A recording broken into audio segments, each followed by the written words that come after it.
அன்புள்ள தமிழ் சொந்தங்களே, அதாவது எதிர்பார்க்காத சந்தேகப்படக்கூடிய தமிழ்நாட்டில் உள்ள ஆய்வாளர்கள் எல்லாம் மீடியாக்கள் எல்லாம் ஒரு கருத்தை சொன்னாங்க. ஆனால் அதற்கு மாற்றமாக என்னன்னா விஜய் இன்றைக்கு பெருவாரியாக தனித்து நின்று வெற்றி பெற்றிருக்கிறார். அவர் தான் அடுத்து 99% முதலமைச்சராக வர்றதுக்கு வாய்ப்புகள் இருக்குது. ஆனால் அது ஒரு இழுபறி நிலையாகத்தான் இருக்கும். எப்படி இந்த வெற்றி அடைஞ்சார்? அவருடைய வெற்றி ஏற்றுக்கொள்ளப்படுமா? கொளத்தூர் தொகுதியில் முதலமைச்சராக இருந்த மு.க.ஸ்டாலின் தோற்றுவிட்டார். 30க்கும் மேற்பட்ட அமைச்சர்கள் தோற்றுவிட்டார்கள் திமுகவில்.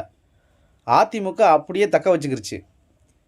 பாஜக ஏதோ ஒரு தொகுதியில் நினைக்கிறேன் தோல்வி, 27 தொகுதியில் போட்டிட்டாங்க, தோல்வி. அப்போ இது எந்த அளவுக்கு சாத்தியம் அப்படிங்கிறது ஒரு கேள்வியாகவே இருக்குது. இதில் என்ன நம்ம பார்க்கணும் அப்படின்னா, ஃபஸ்ட்டு விஷயம், திமுகவின் மீதுள்ள அதிருப்தி அலை. அவங்க ஒப்பிட்டு பார்க்கல. பிற மாநிலங்களை விட இந்த மாநிலங்கள் வளமாக நலமாக இருக்குது அப்படிங்கிறத ஒப்பிட்டு பார்க்கவே கிடையாது. கல்வியில், பொருளாதாரத்தில், அதே மாதிரி வேலை வாய்ப்பில் ஒப்பிட்டு பார்க்கவே இல்லை. இங்கே ஃப்ரைட் ரைஸ் போட்டு சம்பாதிக்கிறான், சட்டியை சுரண்டி சம்பாதிக்கிறான், நூடுல்ஸ் போட்டு சம்பாதிக்கிறான். அப்போ வட மாநிலங்களை விட வளமான மாநிலமாக தமிழகம் இருக்கிறது அப்படிங்கிறதுல நல்ல தெளிவாக தெரியுது. நீங்கள் ஆய்வறிக்கை, அதே மாதிரி க்ரைம் ரிப்போர்ட்டை எடுத்து பார்த்து ஏற்கனவே நிறையா வீடியோ போட்டிருந்தோம். அப்போ இந்த மாநிலம் பரவாயில்லாத மாநிலமாக இருக்குது. தவறே செய்யாத மாநிலமாக, தவறே செய்யாத கட்சின்னு நம்ம சொல்லவே கிடையாது. இருக்கிறதுல பரவாயில்ல, எரியிற கொல்லியில் எந்த கொல்லி நல்ல கொல்லி அப்படின்னு நம்ம பார்க்கணுங்கிறத சொன்னோம். ஆனால் மக்கள் என்ன பண்ணிட்டாங்கன்னா, இதில் இந்த இளைஞிகள் தாய் தகப்பன் அங்கே ஓட்டு போட்டாங்கன்னா பிள்ளைங்க 2 இருக்கும், பிள்ளைங்க இங்கே இப்படி ஒவ்வொரு வீட்லேயும் போட்டால் என்னாகும்? அதனால தான் வருது 1,90,00,000 வாக்கு, நெருக்கி ஒரு 2 கோடி வாக்கு. அந்தளவுக்கு விஜய் வெற்றி வாகை சூடியிருக்கிறார். அவர் இந்த மாதிரி ஜெயித்ததுக்கு இன்னொரு காரணம், தமிழகம் நல்லா அனுபவிக்க போகுது, அதில் மாற்று கருத்தே கிடையாது. அதே சமயத்தில் இவிஎம் மிஷினில் என்ன வேணாலும் பண்ணலாம்.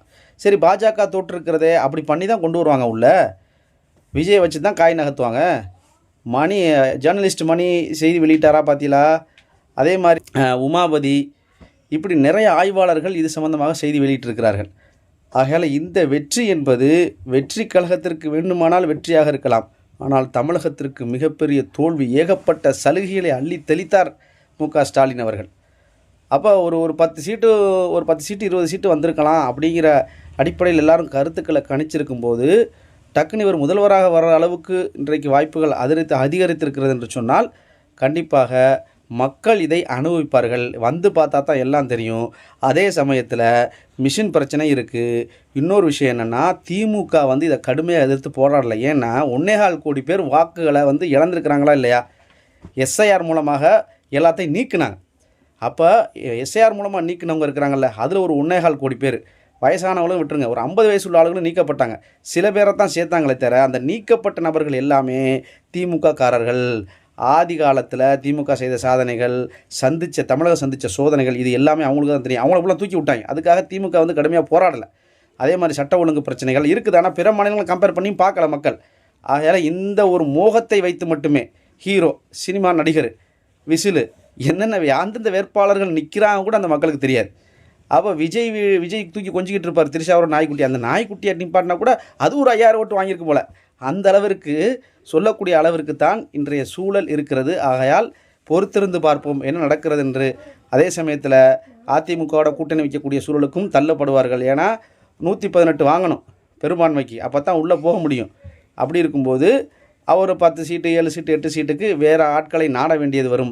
என்ன செய்ய போகிறார் விஜய் என்பது தெரியவில்லை. தமிழக வெற்றிக் கழகத்தின் சார்பாக என்னென்ன திட்டங்களை அறிவித்தார்ல, இதை பூரா இவர் நிறைவேற்றுவாரா இல்லையா என்பதையும் பொறுத்திருந்து பார்ப்போம்.